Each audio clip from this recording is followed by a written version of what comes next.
Hi friends, welcome to senior electronics. So ఈరోజు మన వీడియోలో వచ్చేసి ఒక ఉపయోగపడే విషయం గురించి చెప్దామని. సో ఈ వీడియోలో ఓన్లీ ఎలక్ట్రానిక్ ప్రోడక్ట్సే కాదు, జనరల్గా స్టార్ట్ చేసింది అయితే ఎలక్ట్రానిక్స్ ప్రోడక్ట్స్ ఏవైతే బాగా పనిచేస్తున్నాయో అండ్ బాగా పనిచేయనివి వాటి గురించి ఎక్స్ప్లెయిన్ చేసి జాగ్రత్త పడతారని నేను ఈ ఎలక్ట్రానిక్స్ ప్రోడక్ట్స్ గురించి అయితే కొన్ని ఎక్స్ప్లెయిన్ చేద్దామని ఈ ఛానల్ స్టార్ట్ చేశాను. బట్ ఇదే కాకుండా కొన్ని ఉపయోగపడే విషయాలు ఉన్నాయి కాబట్టి సో వాటిని కూడా మీతో షేర్ చేద్దామని చెప్పేసి ఈ ఛానల్లోనే నేను అది కంటిన్యూ చేస్తున్నాను. సో అలాగే ఒక స్విగ్గీ బ్యాగ్కి సంబంధించి ఒక వీడియో అప్లోడ్ చేశాను.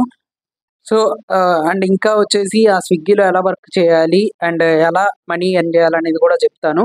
బట్ ఈ వీడియోలో వచ్చేసి ఒక బిజినెస్కి సంబంధించి దాన్ని స్టార్ట్ చేస్తే నష్టపోతారని, ఆ విషయం ఎలాగా నష్టపోతారనేది నేను చెప్పడం కోసం ఈ ఛానల్లో ఈ వీడియో అయితే పోస్ట్ చేస్తున్నాను. సో జాగ్రత్త పడండి. సో ఈరోజు చాలా మంది మనకి యూట్యూబ్లో చూస్తుంటే ఏటీఎం బిజినెస్ స్టార్ట్ చేస్తే మంత్లీ 60,000, 50,000, 40,000 అని చెప్పేసి చాలా వీడియోలు అయితే వస్తున్నాయి. సో అదంతా అబద్ధమని నేను అన్ను, అది నిజమే. కానీ అది ఇప్పుడు కాదు, ఒకప్పుడు. నేను ఆల్రెడీ ఇది గురించి ఒకసారి గూగుల్లో కూడా అడిగితే 25,000 నుండి 90,000 దాకా ఇది బిజినెస్ రన్ అవుతుంది అని చెప్పేసి చూపిస్తుంది. బట్ ఇది ప్రజెంట్ ఇప్పుడు కాదు, ఇది ఎప్పుడైతే ఏటీఎం బిజినెస్ స్టార్టింగ్ నుండి ఒక టైం దాకా అది బాగానే నడిచింది. ఈరోజు ఏంటంటే ఇప్పుడు ఏటీఎం బిజినెస్ స్టార్ట్ చేసిన వాళ్ళు ఇమీడియట్గా వాటిని చాలా దాకా తీసేస్తున్నారు, ఎవరు ఉంచట్లేదు. ఎందుకంటే ఈరోజు చాలా మంది అసలు ఎక్కడ ఏటీఎం బిజినెస్ సెంటర్లకి వెళ్ళింది లేదు.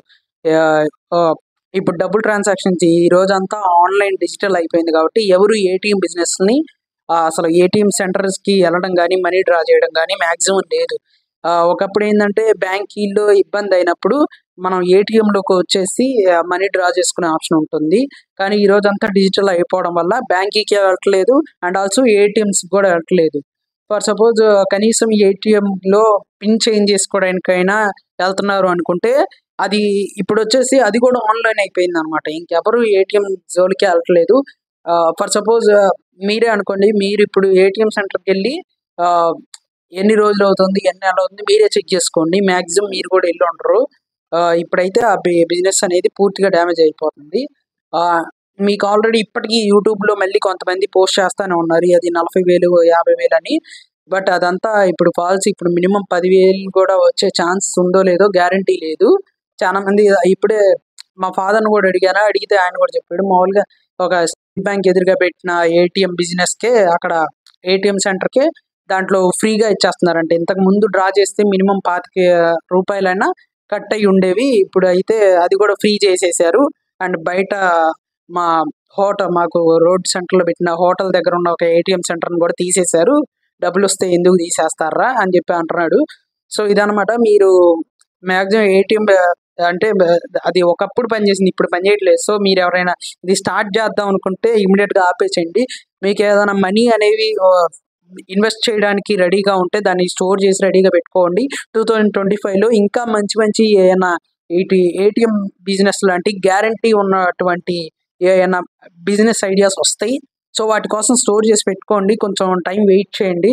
తొందరపడి దాంట్లో పెడితే మీరు సంపాదించుకున్న డబ్బు అంతా ఊరికే నేల జారిపోద్ది. సో జాగ్రత్త పడండి. ఏటీఎం బిజినెస్ అయితే ఇప్పుడు అంత బాగాలేదు, మీరు అదంతా డల్ అయిపోతుంది.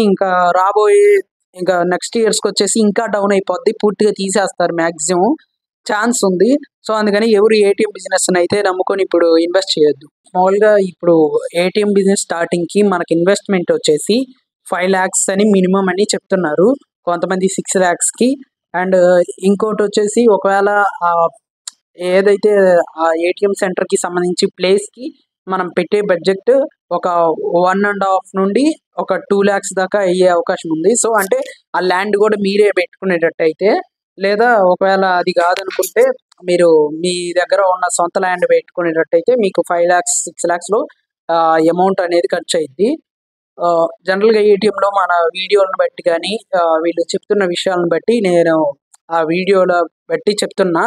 సో ఇది మినిమం అమౌంట్ ఒక 8 lakhs. ఒకవేళ చోటు ఉంటే కనుక మీకు 6 lakhs ఇంత అమౌంట్ అవుతుంది. సో ఒకవేళ 6 lakhs అయి ఉంటే దాంట్లో ఒక 4 lakhs వచ్చేసి రీఫండబుల్ అమౌంట్ కింద వాళ్ళు డిపాజిట్ చేసుకుంటారంట. అండ్ ఇంకో 2 lakhs వచ్చేసి మన ఏటీఎం దాంట్లో వేస్తారన్నమాట. అది ఏదైతే మనీ ఉందో ఆ మనీ అంతా ఏటీఎంలో వాళ్ళు పబ్లిక్ వాడుకోవడానికి దాంట్లో వేస్తారనమాట. సో అలా వేసింది ఒకవేళ ఒకవేళ కనుక ఒకప్పుడు అయ్యుంటే, ఎప్పుడైతే ఏటీఎం బిజినెస్ మీరు స్టార్ట్ చేశారో, ఫర్ సపోజ్ మంత్లీ 20,000 వేసుకున్నా, మీకు 2 సంవత్సరాలకు వచ్చేసి 4,80,000 దాకా, అంటే మీరు పెట్టి ఒక 6 లక్షలు అనుకోండి, ఒక 1,20,000 తగ్గించి ఇంకా 2 సంవత్సరాలకే మీ మిగతా అమౌంట్ వచ్చేస్తుంది. సో అది కాక ఒకవేళ మీరు ఆ తర్వాత క్లోజ్ చేసినా మీకు 4 లక్షలు రీఫండబుల్ అమౌంట్ వస్తుంది కాబట్టి మీకు నష్టపోయేది ఏముండదు. సో ఇది మంచి బిజినెస్ జనరల్‌గా చెప్పాలంటే. బట్ ఇప్పుడు మీరు మినిమమ్ ఇప్పుడు ఎంతుంది? 10,000 యేసుకున్నా గానీ మీకు వచ్చే అమౌంట్ వస్తుంది. కానీ రేపన్న రోజు ఇంకా డౌన్ అయిపోద్ది కాబట్టి మీరింకా నష్టపోతారు. సో అందుకని ఈ ఏటీఎం బిజినెస్ అనేది పెట్టొద్దంటున్నాను.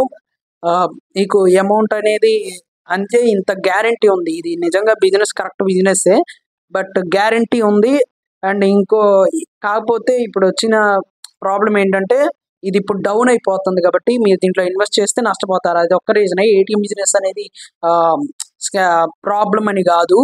అది మంచి బిజినెస్సే. బట్ ఇప్పుడు డౌన్ అయిపోయింది. సో అందుకని ఇన్వెస్ట్ చేయొద్దంటున్నాను.